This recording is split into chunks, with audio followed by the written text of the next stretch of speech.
दोस्तों, आज हम पढ़ने वाले हैं भारतीय संविधान एवं राज्य व्यवस्था, जो कि बिहार के या फिर भारत के प्रत्येक एग्जाम में इससे प्रश्न रहते हैं।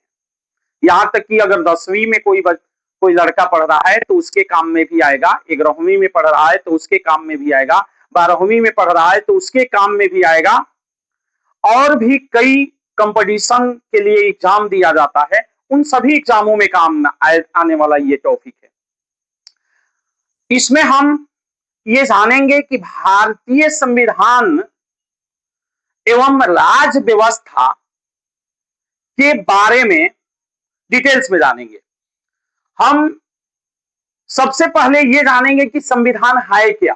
तो दोस्तों, मैं बता दूं कि संविधान कानूनों का एक ऐसा संग्रह है जिसके द्वारा किसी राज्य में, यानी विश्व स्तर पर राज्य को देश भी कहा जाता है, तो किसी राज्य में या देश में शासन व्यवस्था चलाई जाती है, चाहे वो भारत हो या विश्व की कोई भी देश हो। जैसे भारत में भी अगर शासन व्यवस्था चलाई जाती है तो संविधान के अकॉर्डिंग चलाई जाती है।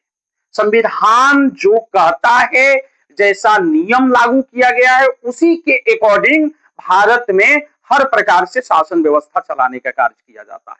तो हमारे देश में जितने भी शासन प्रणालियां है, जितने भी ढंग से शासन किया जाता है, वो सभी संविधान के अकॉर्डिंग किया जाता है, संविधान के अनुसार किया जाता है। कोई भी शासक हो या कोई भी पदाधिकारी हो, संविधान के खिलाफ में नहीं चल सकता है। संविधान के अनुसार ही भारत में शासन किया जाता है।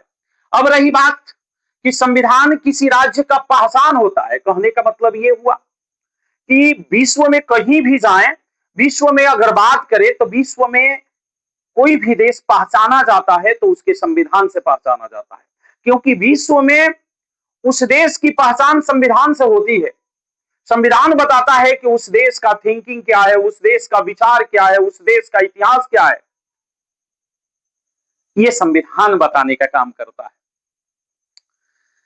संविधान से ही राज्य, यानी कहने का मतलब सरकार के शक्तियों को सीमित किया जाता है, यानी सरकार मनमानी नहीं कर सकती है। सरकार जब भी मनमानी करती है तो संविधान उस पर अंकुश लगाने का काम करता है, उस पर रोक लगाने का काम करता है। जैसे अगर किसी जनता के मौलिक अधिकारों का हनन अगर संविधान करती है तो संविधान के अनुच्छेद 32 के अनुसार आम जनता जाकर रीट जारी करा सकता है। तो इस तरह से देखा जाए तो बहुत से प्रावधान संविधान में किए गए हैं, जो कि संविधान सरकार पर भी अंकुश लगाने का काम करता है, जो कि राजतंत्र में नहीं होता था। अब हम जानेंगे कि भारत का जो संविधान बना है, वो भारत के संविधान की विशेषताएं कौन कौन सी है। विशेषताएं तो बहुत सी है भारतीय संविधान की, लेकिन कुछ विशेषताओं को मैं उल्लेख करूंगा क्योंकि वीडियो बड़ा हो जाएगा। पहली विशेषता है कि भारतीय संविधान सर्वोच्च है। कहने का मतलब कि भारत का जो संविधान है उससे बड़ा कोई नहीं है, उससे ऊंचा कोई नहीं है। संविधान के अकॉर्डिंग ही सबको रहना है, हम हो, आप हो, या फिर देश की सरकार हो, देश की न्यायपालिका हो, व्यवस्थापिका हो, कार्यपालिका हो, सभी के सभी संविधान के अनुसार ही चलते हैं, सभी के सभी संविधान के नियम के अनुसार ही चलते हैं। संविधान सर्वोच्च है। दूसरी विशेषता यह है कि यह भारत की जनता से शक्ति प्राप्त करता है। आप लोग संविधान की प्रस्तावना देखे होंगे। संविधान की प्रस्तावना शुरू होती है हम भारत के लोग से, यानी भारत की संविधान जो है सर्वोच्च है, सबसे अधिक शक्तिशाली है। तो आखिर इसे शक्ति कहां से प्राप्त होता है। कहने का मतलब कि भारत के संविधान सर्वोच्च है, तो भारत का संविधान सर्वोच्च है, तो उसको शक्ति मिलता कहां से है, शक्ति प्राप्त कहां से होता है। तो भारत के संविधान को शक्ति मिलता है भारत की जनता से, भारत के पब्लिक से भारत को, भारतीय संविधान को शक्ति प्राप्त होता है कि क्योंकि भारत का संविधान भारत की जनता के द्वारा लिखा गया था। और संविधान सभा में जो प्रतिनिधि चुने गए थे, 10 लाख लोगों पर एक प्रतिनिधि चुना गया था। कहने का मतलब कि अप्रत्यक्ष ढंग से भारतीय संविधान के सदस्यों को चुने थे भारत के लोग, अप्रत्यक्ष रूप से, और भारत के लोगों के द्वारा ही संविधान लिखा गया था।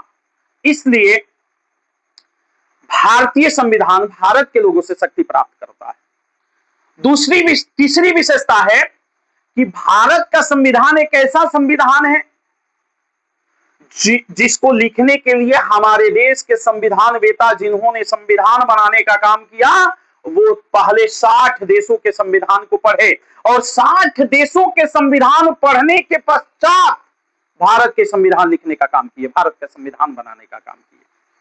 60 देशों के संविधान को पढ़ करके, सीख करके, और उसके बाद भारत के संविधान लिखने का कार्य हमारे भारत के संविधान वेताओं ने किया था। यही तो कारण है कि हमारा संविधान विश्व में सबसे अच्छा संविधान साबित होता है, सबसे सुंदर संविधान है। तभी तो सब पर अंकुश लगाने का काम करता है, नहीं तो देश हमारे नेतागण तो देश को बेच देते। लेकिन ये संविधान की बखूबी है कि सब पर अंकुश लगाने का काम करता है। चौथी विशेषता है कि भारत के शासन अधिनियम 1935 का प्रभाव, 60 देशों का संविधान पढ़ा गया, 60 देशों के संविधान से इसमें कुछ ना कुछ लिया गया, कुछ ना कुछ सीख करके लिखा गया, लेकिन सबसे अधिक प्रभाव भारतीय शासन अधिनियम 1935 का रहा। सबसे ज्यादा अगर कुछ लिया गया है संविधान में तो भारत शासन अधिनियम 1935 से लिया गया है।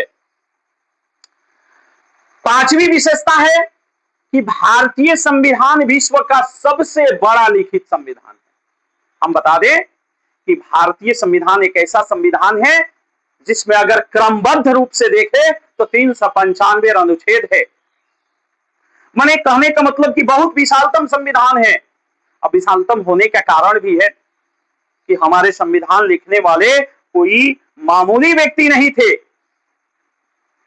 बहुत बड़े विद्वान लोग बैठे हुए थे संविधान सभा में और 60 देशों का संविधान पढ़कर जो संविधान बनाए थे, इसलिए सबसे बड़ा लिखित संविधान है भारतीय संविधान। छठी विशेषता है कि संविधान के अनुसार भारत गणराज्य है। संविधान ये बताता है कि भारत गणराज्य है। मैं बता दूं कि गणराज्य का मतलब होता है कि भारत का संवैधानिक प्रधान अर्थात राष्ट्रपति का चुनाव होता है, वंशानुगत नहीं है। बात करें अभी ब्रिटेन की तो ब्रिटेन गणराज्य नहीं है, लोकतंत्र होते हुए गणराज्य नहीं है। लोकतंत्र तो है क्योंकि वहां मंत्री, संसद, इस सब की चुनाव तो होती है, लेकिन वहां के संवैधानिक प्रधान जो कि राजा है, उनका पद वंशानुगत है, यानी राजा के बेटा राजा बनता है, फिर उनके बेटा राजा बनता है, वंशानुगत चलता है। लेकिन भारत में जो राष्ट्रपति संवैधानिक प्रधान है, उनका चुनाव होता है। इसलिए भारत गणराज्य है और भारत को गणराज्य घोषित किया गया 26 जनवरी 1950 को, यानी 26 जनवरी 1950 को भारत गणतंत्र हुआ था। तो गणतंत्र यानी गणराज्य का मतलब हुआ कि भारत के संवैधानिक प्रधान राष्ट्रपति का चुनाव होता है, ना कि वंशानुगत है। अगर वंशानुगत होता तो माना जाता कि भारत एक गणराज्य नहीं है, लेकिन भारत गणराज्य है क्योंकि यहां के संवैधानिक प्रधान राष्ट्रपति का चुनाव होता है।